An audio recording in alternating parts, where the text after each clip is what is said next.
You are listening to the Information Security Notion Podcast, episode 40, originally released on January 14th, 2020. As always, I'm your host, Josh Amishav. Today, Fabio Viggiani joins us to talk about supply chain attacks.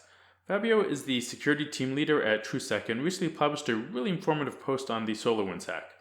My three main takeaways from our conversation were 1. His insights into reverse engineering the SolarWinds Orion malware, 2. What up and coming trends he sees in ransomware, and 3. How he runs an incident response investigation.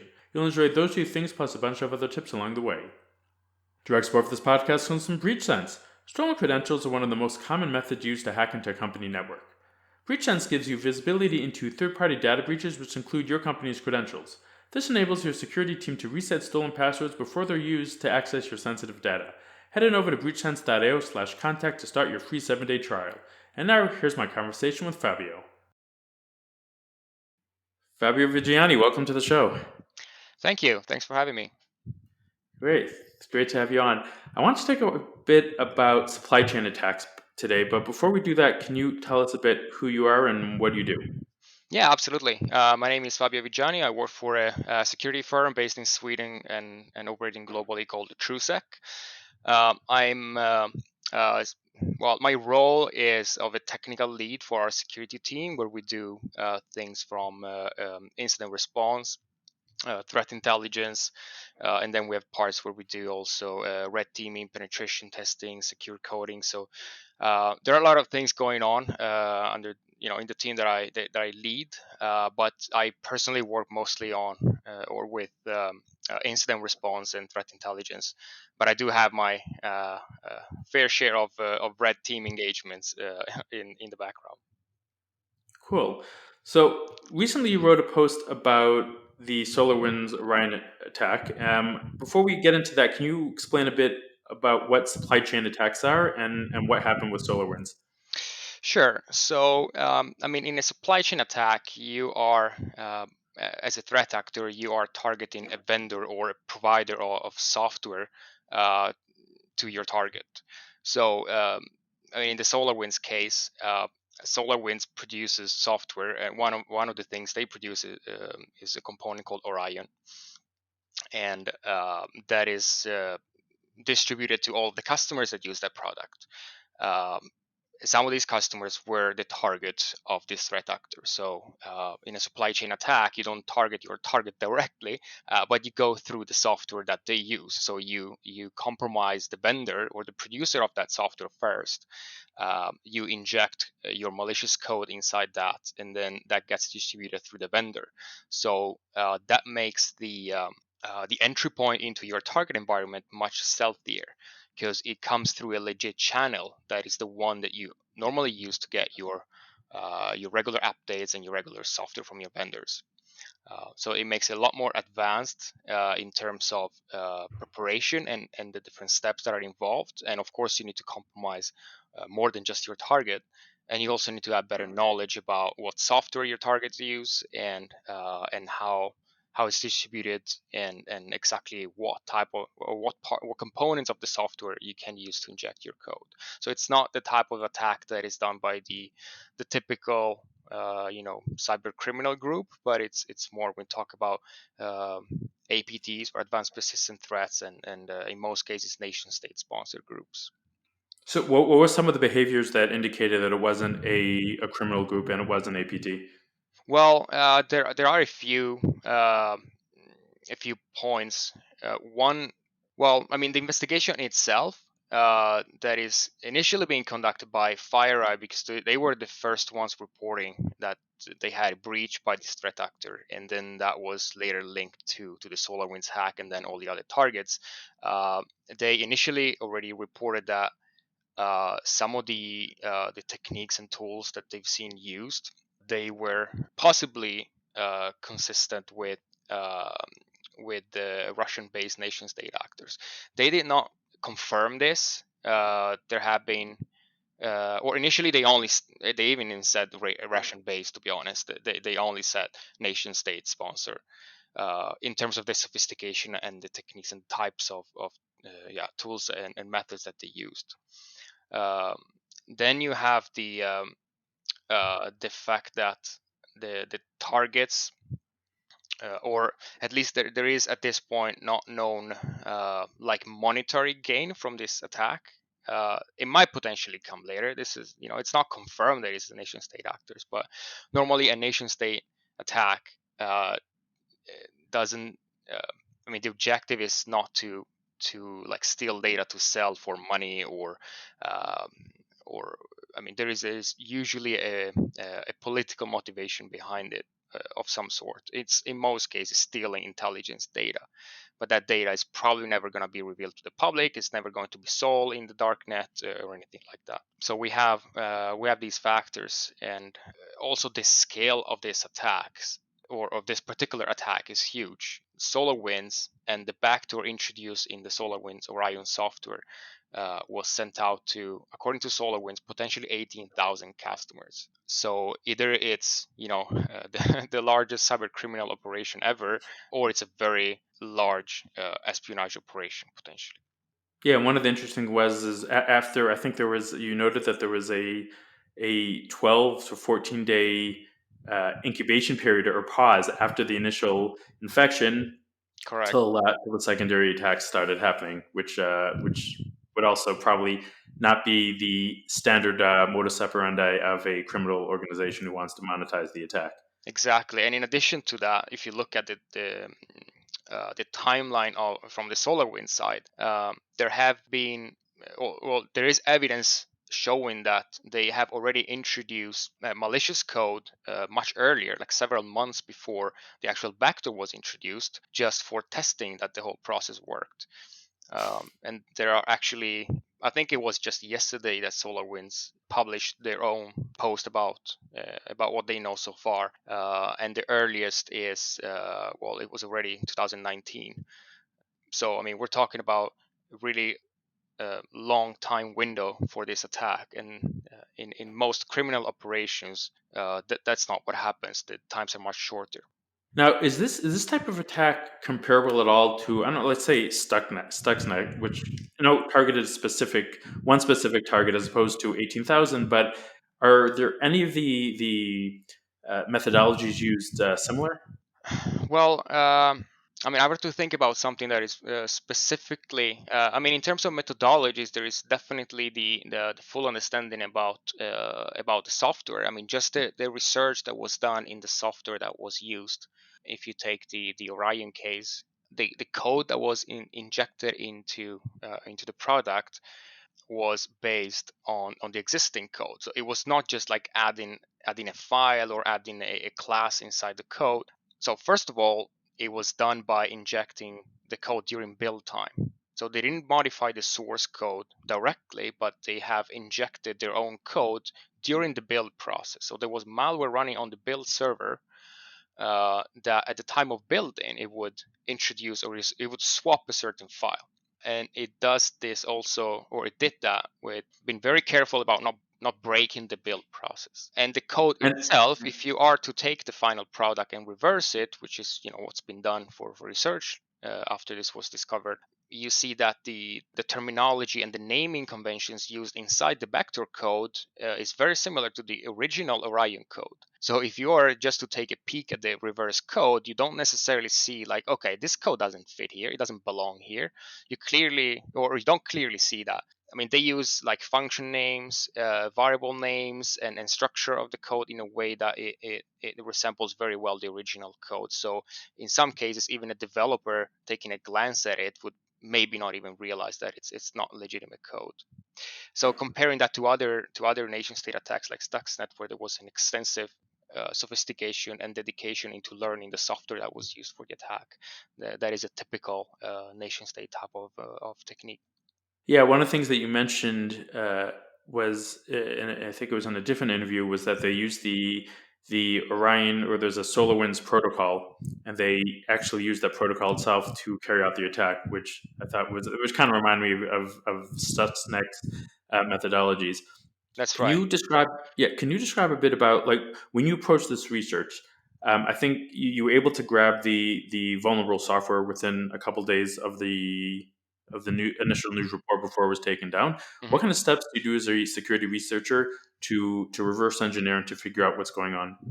Right. So I mean, you have different components, and in terms of like this type of research, I would categorize it in two main areas. One is like from in a way inside of the attack, and one is from the outside. Meaning that in this case, this was a publicly known attack, and you could just go and grab the malware and start your own investigation based on what you know. So this would be the typical, outside type of investigation. Uh, on the other side, you have the ones where you see the inner workings of the attack. So when we do incident response assignments, for example, for our customers, that we go in and either the attack is still happening or it just has happened and finished. So then we have insight into the actual attack, or that specific attack. And the process is in some way, to some extent, the same, but there are some differences. So in terms of approaching this type of outside investigation, you start with what's available externally or publicly. And in this case, there was the malware, which, well, there was information about the malware, but the actual update from SolarWinds containing the backdoor was still available on their website, on their downloads. I mean, the legitimate website was still serving that backdoor update for a couple of days after it was publicly known. People could just go and download it. Then you had a list of IOCs, or indicators of compromise, that the initial reports from FIRA and Microsoft had already published, especially the first command and control domain name. And then there was the surrounding information, like how this thing worked. But then from our side, we basically took the malware and started to reverse it. That is typically a time-consuming and difficult process, because normally, malware is packed, encrypted, and I mean there are different steps, and you need to go down pretty low level. In this case, this was a .NET DLL, a library that you could just decompile. I mean, decompiling DLL is like the easiest thing you can do. You run it through a decompiler, and in most cases, you get almost clear text code or clear text code directly. Also in this case, they had to fit into the existing code. So I mean, adding an encrypted section would just look very strange and noticeable. So you could basically just take it, run it through a .NET decompiler or deobfuscator. Actually, you don't need to deobfuscate; just a decompiler was enough, and then you get your C# code right there. Then you need to work through the logic. There had been some additional steps needed to be taken to reverse the actual logic used inside the vector. So yeah, I can explain a bit more how that works and how the pieces all fit together. But in terms of methodology, you start with that information, and that's one part, the malware itself. Okay, now one of the things you mentioned in the blog post was that the malware looked for various processes running, including various anti-malware, antivirus, EDR services, and then if it found those, it didn't run. If they had this level of access, why was that the firewall that stopped the malware from actually running? Well, the fact that they check for all those running processes and services, and then depending on what you see, they decide to just not proceed. That is just a way of being very, very careful, and make sure that they don't get detected. So if you see anything that reminds of, well, either a security product or an EDR solution, anything like that, or processes that shows that, like proc dump, like auto runs, programs that are used to investigate your system, they don't run there, because it can either be someone investigating, or it could be anyway a machine where, well, some technician is maybe running some kind of investigation that is unrelated, but you don't want to be noticed. So this is just a step to be extra careful. So this also goes back to your initial question about how do we know this is a nation state actor. I mean, choosing to sacrifice potentially a lot of targets because you just see this process running and you want to be careful. That's another component of a nation state type of approach, that you're willing to sacrifice lots of targets but minimize the exposure. Yeah, and one of the things that I found also impressive was kind of similar to WannaCry. There was like a kill switch, so that they had, let's say, the initial 18,000 targets, but then they were able to weed out and say, okay, these are the ones we don't care about, and we don't want to hear from them again. So that kind of closes I don't say the attack surface, but those companies aren't going. They'll have a lot less suspicious traffic in their network once the kill switch has been set on them, and their computers aren't going to be sending any more pings to the DNS server. Right. So that's another way to limit the exposure. You don't want to have your uninteresting targets connecting to you all the time and potentially increasing the exposure of your backdoor. Also, I mean, think about how many organizations got the backdoor from the Orion software. Again, Orion or SolarWinds had potentially up to 18,000 that use that software. You can imagine how much access they had, and they need to have a way to handle this too. Even though this went along for several months, it's still you need to have some kind of logic of figuring out, okay, where do we want to proceed, because they don't necessarily know initially where this backdoor is going to end up. Well, potentially all the Orion customers, but you don't know exactly where and when. So you need to have a way to figure out, first of all, where you are, and then what you want to do next. And the where you are part is also interesting, because the backdoor itself has, as part of that DNS communication that I was talking about earlier, it has a way to tell the server some information about the system where it's running, including the internal domain name that the machine is joined to. That would be, in most cases, the internal Active Directory domain name. If the machine is joined to an AD, of course. So it would be the first indication that they have from the server side of the attacker to see, okay, this is a backdoor that is running on a system that is joined to this internal domain name. And then in some cases, that might be very clear indication of where they might be. In some cases, internal names can be whatever. So it can be hard to tell exactly where they are. And then they need to do additional recon before deciding whether they should shut that down or continue with the next stage.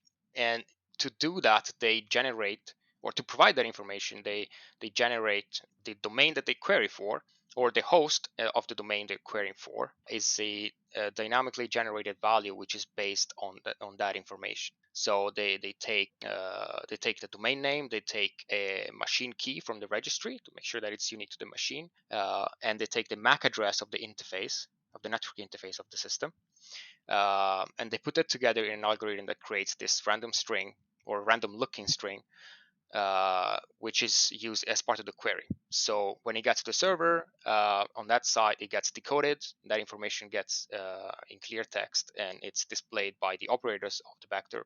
And then based on that, they can decide what to do next. And the next phase is dependent on the response. So which can be an IP address or can be a CNAME record of the DNS. There are several IP ranges that are hard coded in the backdoor, and depending on the IP address that is received as response, if it matches one of those blocks, then that will define the logic for the next step. And that's the part that you said, like depending on what that is, it can either be a shutdown, or it can be a keep waiting, or it could be a move to the next stage. So let me ask you, if companies don't keep detailed logs for months on end. So how can a company figure out if they were subject to the secondary queries for this malware, the secondary stage?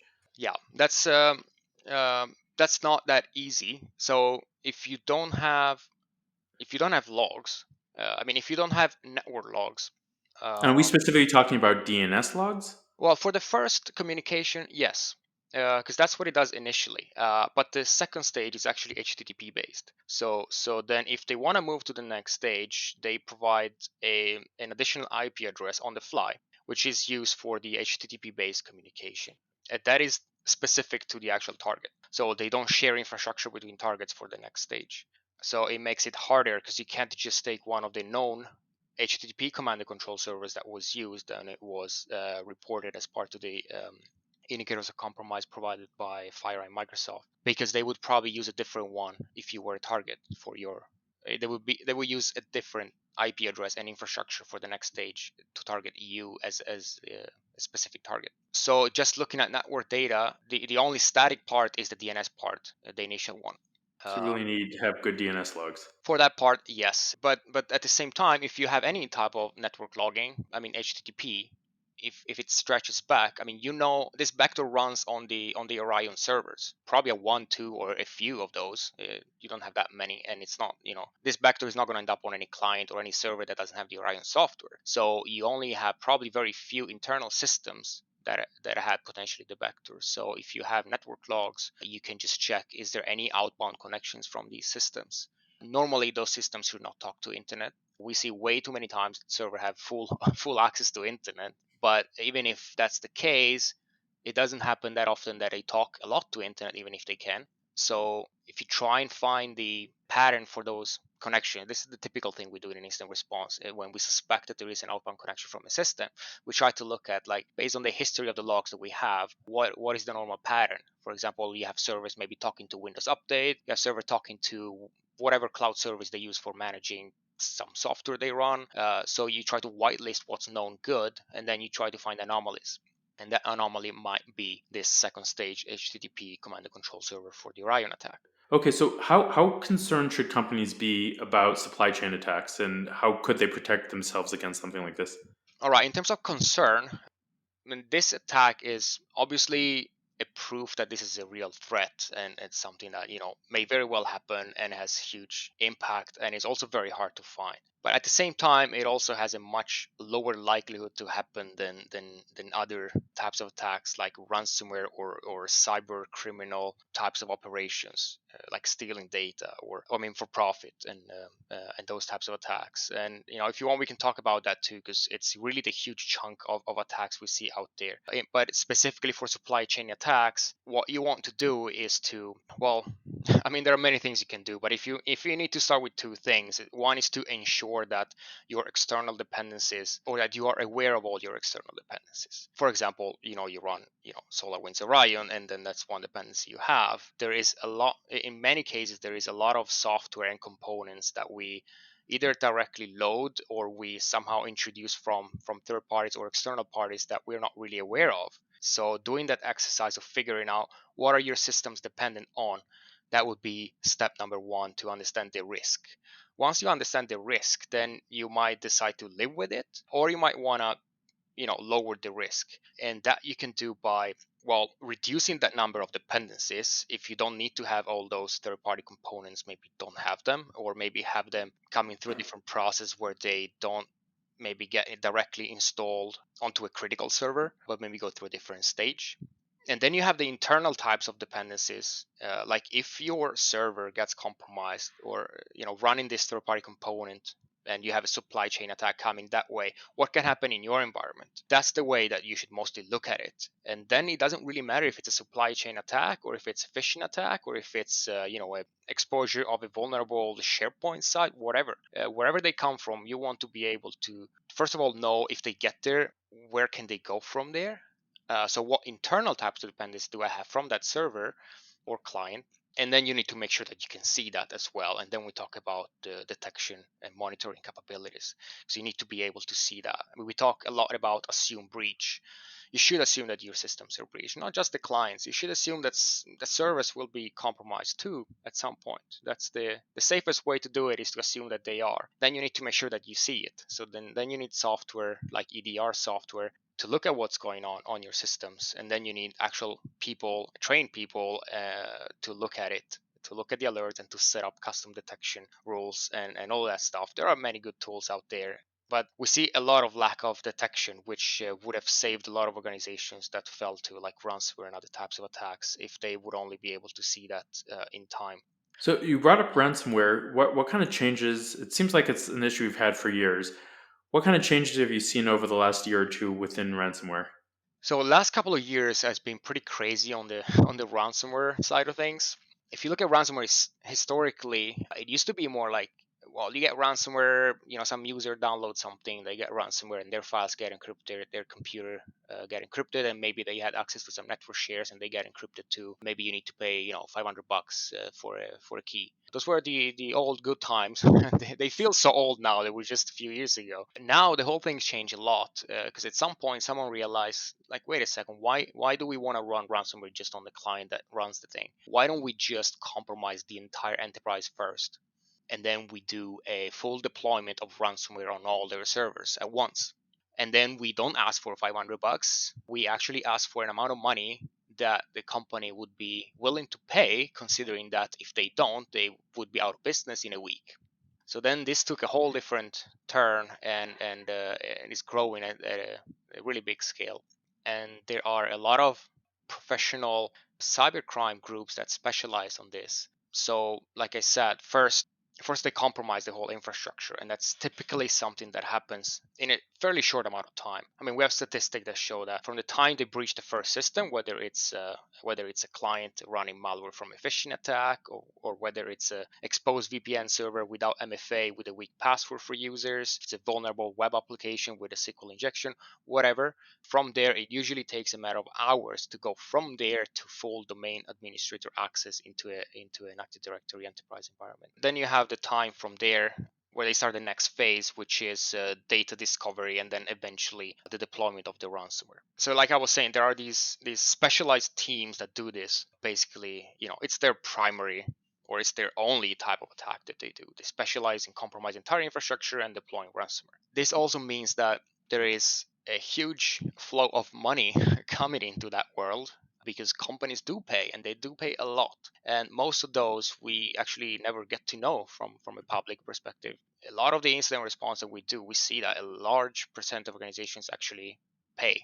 They are in a way forced, and they are eventually willing to pay because that's the only thing that they can do. Because the threat actors are pretty good at identifying their backups and making sure that they either are encrypted or destroyed. So this is the original trend that was happening when this type of ransomware attacks came along, which we call big game hunting ransomware attacks. So you go, for the big game. That they started specializing really in figuring out, okay, where are the backups? What type of software they use? Where are the backups hosted? Are they off-site but still online? Can we reach them? Can we destroy them? Can we encrypt them? So actually, most of the time of the attack, if you take the full timeline from when they got in to when they compromised the infrastructure and to when they deploy the ransomware, the large gap is from the second and the third step. So from the full infrastructure compromise to the deployment of ransomware, because in that time they need to start learning about the network and the infrastructure. They need to start learning about the backup solutions. They want to learn about what type of security software you have,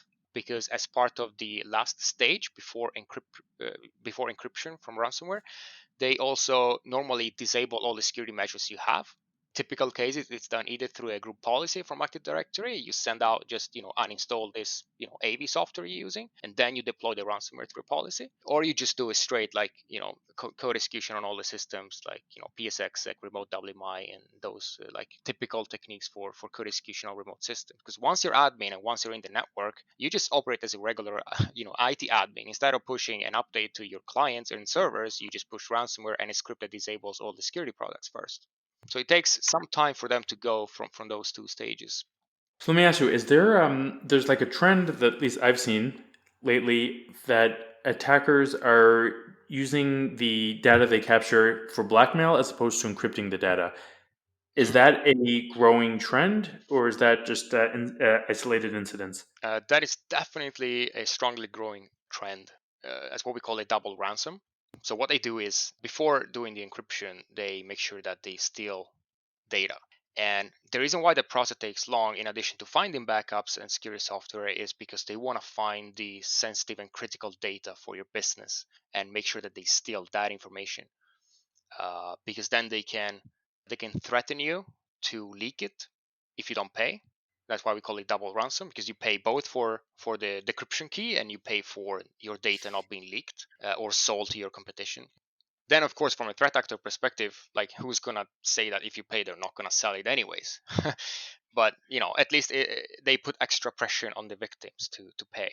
Then the even later trends, which are coming up more and more these days and weeks, is blackmailing without ransomware, which is done well in two different ways. Either they get access to your network and they steal data and then they threaten to leak it or sell it, basically in the same way as the other ones, but without the ransomware part. So they skip one part of the process. They make it easier on themselves. They only steal and threaten.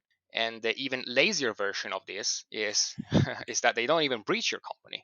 They threaten you to launch denial of service attacks against you if you don't pay, and they threaten you to do bad SEO, which is the very latest trend. So things like, if you don't pay us, we're gonna report your website in all the blacklisting sites. We're gonna put all the bad reviews on your sites. That's that type of thing. I mean, that's the lazy way of threatening a victim, right? You don't actually do much, but you can, buy denial of service or distribute a denial of service as a service on the darknet. You can just get access to one of the botnets to launch an attack, and you can just launch it. You probably have a much lower rate of victims that pay off, but it's also much easier to do at scale from a threat actor perspective. So it's a different type of business model. So what can companies do? Let's say if we go back to the ransomware, what advice would you give for a company to protect themselves against ransomware? Step number one is to make sure you have detection capabilities. We talk a lot about sophistication of a threat actor. There is anything from script kiddies to more advanced hackers to organized cybercrime and all the way up to nation state. So that's what we would call strategic threat actors. So you have a whole spectrum of techniques and tools and sophistication that you can potentially be up against, and you want to, because when we talk about mitigations, like how can you harden your system and get rid of the vulnerabilities you have, there are so many things that you can do, but you need to start from somewhere based on an idea of where you want to be. So if you identify what type of threat actor do you want to protect against, do you want to be able to withstand a threat from a nation state actor? That's really hard, but do you need it? Maybe you don't, because maybe you're just a local business that is not really threatened by, or they're not a risk for a nation state targeting them specifically. They're probably more of risk of being targeted by a or generic ransomware campaign by cyber criminals. So once you identify that, then you need to make sure you understand how those attacks work and what are the things that if you do, they actually matter in that case. And it usually boils down to a few things, really. I mean, I've done this so many times, and if you try and categorize all the vulnerabilities that were used and exploited to gain more access and do all the things in the attack, they all boil down to a few things. One is the exposure of admin privileges. So I mean, you have admin accounts, normally domain admin accounts, that are used to log on to all kinds of systems with interactive logons like RDP. So what happens when you do there is that you basically you spread your keys around. Your credentials are cached in memory of the system. So say that an attacker finds a SQL injection on some exposed web app, and they run code in the backend database, and that code is running on a Windows box with the system privileges or local administrator privileges, because that's how they configure the SQL service. Then the attacker just need to wait for domain admin to log on, or maybe they already logged on because they never fully log off. They just disconnect their sessions. Then they dump the memory, they get the credentials, and then they're domain admin.